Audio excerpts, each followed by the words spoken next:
ঘটায় তাকে সম্মান দেওয়ার আপনার কোনো দরকার নেই। কথাগুলো জরুরি তাই বললাম।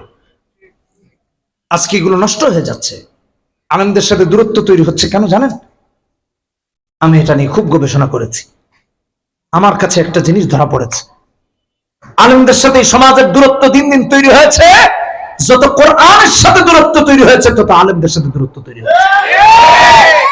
আপনি খোঁজ নিয়ে দেখেন, দেখবেন যে সবচেয়ে বড় আলেম বিদ্বেষী গিয়ে দেখেন সে আলিফ বা তাসাও সহি করে পড়তে পারে না। যত বড় মূর্খ তত বড় ইসলাম বিদ্বেষী হয়েছে। আপনি খোঁজ নিয়ে দেখেন না। আল্লাহ মাফ করুক ভাইর আমার, কোন দুঃখের কথা রেখে কোনটা বলবো, এই অবস্থায় আপনি আর আমি আছি। তবে আমি দু একটা কথা বলি, একটু মনোযোগ দিয়ে বুঝেন। এই যে মনে করুন ইসলাম বিদ্বেষ তৈরি হচ্ছে দিন দিন, কাফেররাও এমন বিদ্বেষী ছিল না, বিশ্বাস করেন। আমি প্রমাণ দিচ্ছি আপনাদেরকে। কয়েকটা অবস্থান মনে রাখবেন। মুমিন যে ঈমান এনেছে, ঈমানটা পোক্ত মজবুত ঈমান, নির্ভেজাল ঈমান, সে প্রকাশ্যেও ইসলামকে ভালোবাসে, অপ্রকাশ্যেও ইসলামকে ভালোবাসবে, তাই সে পাক্কা মুমিন। অন্তরে একটা বাহিরে আরেকটা না। যে মুনাফিক, এ দেখবেন প্রকাশ্যে ইসলামকে মহব্বত করে বোঝায়, আড়ালে ইসলামকে ধ্বংস করতে চায়। মুনাফিক আর মুমিনের পরিচয় বুঝলেন? কাফেরদের হালত আপনি কি খুঁজে দেখেন, এরা প্রকাশ্যে ইসলামের বিরোধিতা করে কিন্তু আমার থেকে ইসলামকে নিয়ে গবেষণা করে, ইসলাম নিয়ে পড়াশোনা করে, ইসলামকে ভালোবাসে, ইসলামকে মহব্বত করে। এটা আজকে না, রাসূলুল্লাহর জামানা থেকে। আমি এরকম বহু দৃষ্টান্ত দিতে পারবো। একটা দৃষ্টান্ত দিই। সিরাত ইবনে হিশাম এসেছে প্রথম খণ্ডে 315 নম্বর পৃষ্ঠায়। আবু জাহেল ইবনে হিশাম বড় নেতা কাফেরদের, আবু সুফিয়ান ইবনে হারব আরেকজনের নাম আখনাস, তিনজনই নেতা কাফেরদের, ইসলাম বিদ্বেষীদের, মুশরিকদের, কোরআন বিরোধীদের, নবীজির দুশমনদের তিনজন বড় নেতা। কেমন বড় নেতা? এই নেতাদের কর্মকাণ্ড সম্পর্কে আল্লাহ বলতে গিয়ে সূরা হামিম আস-সাজদা অথবা সূরা ফুসসিলাত যেই নাম বলেন, এই সূরা 26 নম্বর আয়াতে বলছেন ওয়াকালাল্লাযীনা কাফারু লা তাসমাউ লিহাযাল কুরআন ওয়ালগাউ ফীহি লাআল্লাকুম তাগলিবুন। এরা সারাক্ষণ কোরআনের বিরোধিতা করত, মানুষকে বাধা দিত কোরআন শুনো না। এমন নেতা। আমার ভাইয়েরা, এ ধরনের বড় বড় নেতারা যারা সারাদিন বলে বেড়াতো কোরআন শুনো না, কোরআনের যেখানে আয়োজন হতো কি বাধা দিত, এই সমস্ত বড় বড় নেতারা আড়ালে সারা রাত নবীজির বাড়িতে গিয়ে দাঁড়িয়ে থাকতো কোরআন শোনার জন্য। শুধু সিরাত ইবনে হিশাম না, আমার শাইখ মুফতি আমিন রাহমাতুল্লাহ আলাইহি তার তেলাওয়াতে কোরআন একটা কিতাব লিখেছেন, সেই কিতাবে তিনি এটাকে সংযোজন করেছেন।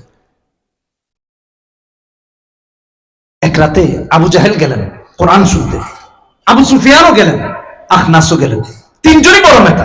সারাদিন যারা বড় কোরআন শোনো না, রাতের আধারে তারাই নবীজির বাড়িতে কোরআন শুনতে হাজির। এত আস্তে সুবহানাল্লাহ। সারা রাত কোরআন শুনেছে, সকাল হয়ে গেছে। কোরআনের মুগ্ধতা তাদেরকে রাতের অন্ধকার থেকে আলোতে নিয়ে বস করেছে। সকাল হয়ে গেছে, প্রভাতের আলো দেখে চিন্তা করলো এখন তো বাড়ি ফিরে দরকার। মানুষ দেখলে তো বিজাবে যে মিয়া সারাদিন কোরআন না শুনতে আর রাতের বেলা নবীজির বাড়িতে এসে তোমরা এই কোরআন শুনো। চিন্তা করলো বাড়ি যাওয়া দরকার। বাড়ির দিকে রওনা করেছে, তিনজনের সাথেই দেখা, মূলত আল্লাহর ইচ্ছা। একজন আরেকজনকে বলছে লিডার আপনি এখানে, বুঝেন না? মনে করেন যে বিএনপির বাড়ির কাছে গিয়ে দেখে এক নেতা আরেক নেতার, তাহলে চিন্তা করেন কেমনটা হবে। বোঝার জন্য বলতেছি, লিডার আপনি এই নেতার বাড়িতে, ব্যাপার কি? আমি নাইলে আসছি, তুমি আসছো কেন? আমিও এসেছি, কোরআন শুনতে আসছি। সুবহানাল্লাহ। আমিও এসেছি কোরআন শুনতে। আরেকজন দেখে বলে আপনারা এই সকাল সকাল এদিকে, আরে তুমি কেন আসছো এটা কো? আমরা মুহাম্মাদের কোরআন শুনতে এসেছি। আমিও তো কোরআন শুনতে আসছি। আল্লাহু আকবার, আল্লাহু আকবার। কাফের হয়ে কোরআন শুনতে আসছে। লা হাওলা ওয়ালা কুওয়াতা ইল্লা বিল্লাহ। আর আমাদের অবস্থা, ইমাম সাহেবের হুজুর লম্বা কেরাত কেন পড়লেন? চিন্তা করছেন? ওই কাফেরের কোরআন প্রেম আর আমাদের মুনাফিকদের কোরআন বিদ্বেষ, চিন্তা করে দেখেন। আচ্ছা রাখেন, তিনজন মিলে শর্টকাট মিটিং করলো, কয় দেখো তুমিও নেতা, সেও নেতা, আমিও নেতা। আর নেতারা যদি এসে এরকম আমাদের সবচেয়ে বড় দুশমন মুহাম্মাদের বাড়িতে এরকম কোরআন শুনতে আসি, তাহলে তো কেউ আমাদের ফ্যান ফলোয়ার থাকবে না, অনুসারী থাকবে না, সব তো আমাদের উল্টা পিটাবে। বলবে মিয়া সারাদিন কোরআনের বিরোধিতা করো আর রাতের বেলা গিয়ে পালায় পালায় আমাদেরকে ঘুমে রেখে কোরআন শুনো। লাত মানাত ওজ্জা হবলের কেউ উপাসনাকারী থাকবে না। ঠিক আছে নেতা, কালকে থেকে আর আইসো না। ঠিক আছে আসবো না। তুমিও কিন্তু আইসো না। না আসবো না। তুমিও না আইসো না। তিনজন ওয়াদা করে বাড়িতে ফিরেছে আগামীকাল থেকে আসবে না। আল্লাহ কয় কালকেও আসবি, কারণ কালাম তো হলো এটা আমার। আল কোরআন কালামুল্লাহ ওয়া খারাজা মিন, এটা আল্লাহর কালাম, এটা মানুষের বক্তব্য নয় যে তোমরা চাইলেই না শুনে থাকতে পারবা। তোমাদের মনই তোমাকে আবার কোরআনের কাছে নিয়ে আসবে। দেখুন সুবহানাল্লাহ। পরের রাতে ওয়াদা করেই তো তিনজন গিয়েছে যে আর আসবে না, কিন্তু রাতের বেলা যখন বিছানায় গিয়েছে ঘুম আর আসে না, অশান্তি মন, একাত হয়ে শান্তি আর খুঁজে পায় না। আল্লাহ তিনজনের মনে এক ইচ্ছা জাগ্রত করে দিলেন। ইচ্ছাটা কি দেখেন? আবু জাহেল চিন্তা করতে লাগলেন, যেহেতু গতকাল ওয়াদা হয়েছে আবু সুফিয়ান আর আখনাস যাবে না, তাহলে আমি আজকে গিয়া লুকোচুরি করে একটু শুনে আসি। এটা আবু জাহেলের মনের ভাবনা। আল্লাহ আবু সুফিয়ানের মনে একই চিন্তা উঠায় দিলেন। আবু সুফিয়ানও চিন্তা করতেছেন যে ঘুম যেহেতু আসতেছে না, অশান্ত মন বলতেছে মুহাম্মাদের কোরআন শুনলে মনটা একটু শান্ত হবে। না জানি মুহাম্মদ আজকে কোন সূরাটা তেলাওয়াত করে, এই অশান্তিতে ঘুমাইতে পারতেছে না।